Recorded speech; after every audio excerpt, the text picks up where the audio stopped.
Hey, how's it going, YouTube? How y'all doing today? Oh man, I was looking at my financials yesterday. I came to a realization that, okay, so if I'm going to utilize just cattle with cattle feed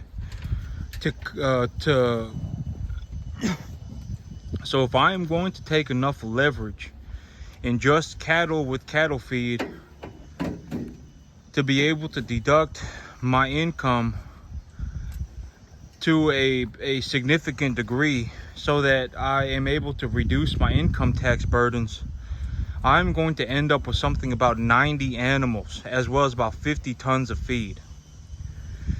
So yesterday I was sitting there thinking about this, but I think what I'm going to do is I'm going to get myself an F-250. I will go purchase an F-250 because if I purchase equipment for my farm, I will be able to write that off on my taxes, because as of today, the truck that I have is just it hasn't been registered as a farm truck. When I purchased it, I didn't purchase it as an asset for my LLC. I purchased it just as a vehicle for me. And so right now I have about I think it's about 14,000 or so in debt on this truck that I owe on this truck. And so my big thing right now is that when I take these animals to market, I will have cleared up my credit lines. I will also have produced a significant amount of excess cash. So I will have a lot of money in the bank essentially.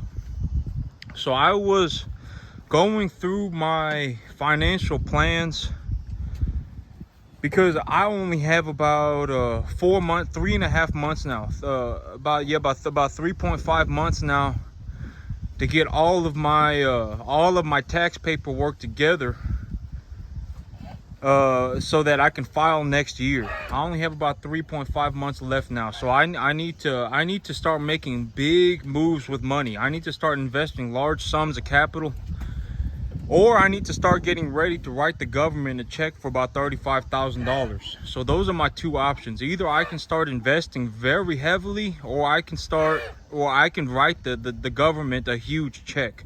So those are my two those are my realistic options right now. So I really thought, and I don't want to be in a situation where I have 90 animals on this field. If I have 90 animals on this field and then I put 50 tons of feed away, it's just going to turn into a mess. I mean, it's going to turn into a fiesta pretty fast. I ain't, it's just, I don't want to be in that situation. I don't want to have to bring in 90 animals, and I don't want to have to put away 50 tons of feed just to write off my taxes. A lot of things could go, that's just not where I want to be right now. And so a portion, what I figure is that if I go and I take a loan, because okay, so when I purchase a vehicle, this is just the last two times that I've purchased a vehicle. The first time I purchased a vehicle, I don't remember because my father signed the paperwork. And so I don't remember exactly what happened, but the second time and the third time that I purchased a vehicle, I purchased it on my name and on my credit and everything. And so I know that the second time that I purchased a vehicle, I purchased it from the company itself, as well as the third time. So the second and the third time that I purchased a vehicle, I purchased it from the company. And so what I mean, well, I got a line of credit from the car dealership. And so what I mean is, if I purchased an F1, when I purchased this F-150, I got a line of credit from Ford Motor Company. And the second time that I purchased my vehicle, when I purchased my previous truck, it was a Tacoma. So it was a Toyota Tacoma, a small truck, a medium-sized truck, excuse me. It ain't a small truck, medium-sized truck. And I got a loan from Toyota. I got a loan from Toyota. And so right now, because if I go into the bank and I ask for a loan and I say I'm looking for a loan for $125,000, they're not going to give me $120,000. There's a big chance that I will be unable to get $125,000 in loans on uncollateralized debt for low interest. If I'm trying to get a uncollateralized loan for low interest, oh, maybe I could pull off 50,000, 40 to 50,000 maybe. And so now I need to think about, so if I got 50,000 in uncollateralized low interest loans that I am able to purchase cattle and cattle feed on, now that leaves the other $50,000 to $60,000 that I'm making, right? And so the other $50,000 to $60,000, I could, if I go and I purchase a truck for my LLC, that would cover that $50,000, $60,000. It would also cover that $50,000, $60,000 for about $350 a month. So if I turned in my truck and I got a real nice F-250, if I paid my truck off and then turned my truck in and used it as a down payment to purchase an F-250, I would probably owe about $350 a month for the F-250, and it would also take care of about $60,000 worth of taxes. And so that's kind of the big overarching idea right now in terms of the rough idea for my financials. So when I go to the bank and I ask for the uncollateralized low interest loan, I'm going to look for about $50,000. And then for the rest of it, I'm not going to get the loan from the bank. I'm going to get the loan from Ford Motor Company. So Ford Motor Company is going to give me the loan to purchase equipment for my business.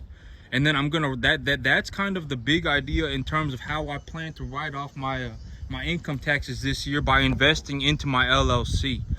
And so but here's the thing, right, is that if I do not invest, I get stuck paying a lot of income taxes. And so, you know, how it all works out is that if there is an opportunity for me to invest, if I need to build my business up, if I see an opportunity to make my business better, then I should invest the capital into making my investment or in making my business better. Because at the end of the day, these animals, they're gonna end up on people's plates, right? Farms are very important, and if the farms in America disappeared, the people would it would be horrible. I mean, people would be starving all over the place, and it would be horrendous. I mean, farms are very important. And so I don't feel any sort of like a wrongdoing in terms of me investing the capital into my farm, because at the end of the day, we going to need farms. I mean, people will have to be farming probably until the end of time. I mean, you know, when I'm 85, 95 years old, God willing, you know, people still will probably be eating beef. Beef will still probably be important. And so, you know, investing for the long haul, you know, giving people with successful businesses financial incentive is a very, very good thing. I know that may be kind of politically incorrect, because most people in the country do not have money. You know, most people, you know, like me, for me to run this farm, it cost me about $175 a month. For me to bring in the cattle and for me to purchase all of my feed and everything, I did it on a line of credit, and it cost me about $175 a month. But you know, a lot of people don't have money, but here's the thing, is that the money is not really what's going to make the difference at the end of the day. Like, I could give somebody $200 a month and they still would not be able to do what I did. And so, you know, but it's hard to break people out of that mentality where they're always so focused on money. It's very hard to break them out of that. It's almost impossible. It's like, you know, look beyond the money. You know, look at the investment opportunities. Look at, you know, look at things realistically. Don't just crawl yourself into this imaginary pit where things are, you know, impossible and nobody can succeed and everything is impossibly difficult. Don't crawl yourself into that imaginary pit, because, you know, the reality of the situation is that this farm right here, everything that you see in front of me cost me about $175 a month. And, you know, but I'm not saying that people should go and take a loan from the bank to purchase cattle, to purchase cattle and to start an LLC and to purchase cattle feed on leverage. I'm not suggesting that at all. A lot of people, 100 people do this work, and 100 people, there will be 100 different results. I'm one of the very few people. I'm actually the only person that I personally know who has gotten such drastically good results from farming. I am the only person that I know. But a lot of this came from me being able to grow grass, and people need to understand that too. Is that over the last 2 months, 2.5 months now, about the last 75 days, I've had these animals on grain. But before I had these animals on grain, this field had been covered in grass. I mean, just completely covered in grass. And so, and grass, it really only costs about $20 a ton to grow. But grass is very difficult to grow. And when I start growing grass this year, I've actually started early preparations for grass planting already, in terms of, because I need to go and purchase fertilizer. And so when I looked through my plans, this is how I make plans, okay? So when I look through my plans and I've collected the information on my field in the past, I know that if I run a 120 pound nitrogen, 40 pound phosphorus, 40 pound potassium, 20 pound sulfur, the biomass of the grass will increase, but the amount of nitrogen available to the plant will actually cause the plant to have severely reduced growth, because the additional nitrogen is causing extra growth in the plant, but there is a deficiency in phosphorus, potassium, and sulfur. And so I had to make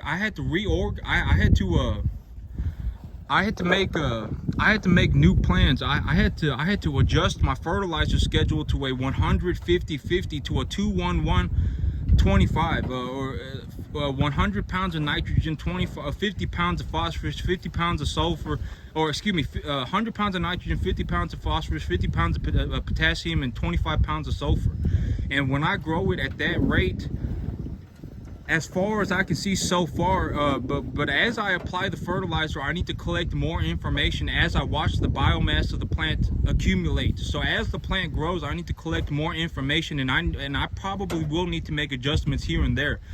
And I am planning to go and purchase fertilizer here pretty soon, and I am going to put the phosphorus and the potassium on the soil first, and I'm going to put a light amount of nitrogen, because also here's the thing about grass, is that I also found that if I put over 50 pounds of nitrogen on my field, in terms of per acre, if I put over 50 pounds of nitrogen per acre on my field, the grass grows in too fast for these cattle to be able to eat it as forage, and so the cattle will begin to start bloating severely.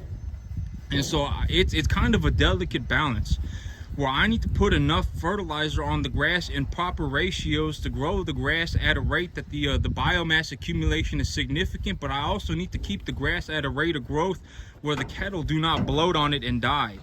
And so I'm not suggesting that people go and put fertilizer on their field right now, or anything like that. I'm not giving anybody any suggestions, because every field is different. If I, like my field right here, it will have a different nitrogen, phosphorus, potassium, sulfur concentration than a field 10 minutes down the road, or 50 miles away, or 500 miles away. All soil is different. And so the fertilizer scheduling and stuff like that, it needs to be constantly regulated. I mean, you need to be on that field looking at your grass probably every single day, collecting information on how is the grass growing in, are there any deficiency symptoms, is the biomass accumulation correct, and stuff like that. It is a constant dynamic situation where, I mean, it takes daily effort. But growing grass to an extremely high level is what brings in the large amounts of profit in the cattle business, especially in the lightweight stocker cattle business. But here in about 2 to 3 weeks, I will show y'all what I do in terms of growing the grass, on how I grow the grass and stuff like that. And well, I mean, if I said it was easy, I wouldn't be doing anybody any favors, because getting good to an extreme degree at anything is almost impossible. And so, I mean, it just is what it is. And you know, I mean, it just is what it is. But when I start here, I've started creating my fertilizer schedule plans. I am planning on putting 34 pounds of nitrogen, phosphorus, and potassium, as well as 17 pounds of sulfur on my field initially, and then I'm going to recover it with urea, with just straight nitrogen as the grass progresses. But that's that's the early stages of my planning right now, and I'm not suggesting that other people go and do this either, because your soil could be different, and so it probably is different, and so you know, you're gonna have to figure it out for yourself. And so I mean, it just is what it is. But that's kind of the rough idea of what's going on. But that's it for me today, YouTube. Y'all have a good one.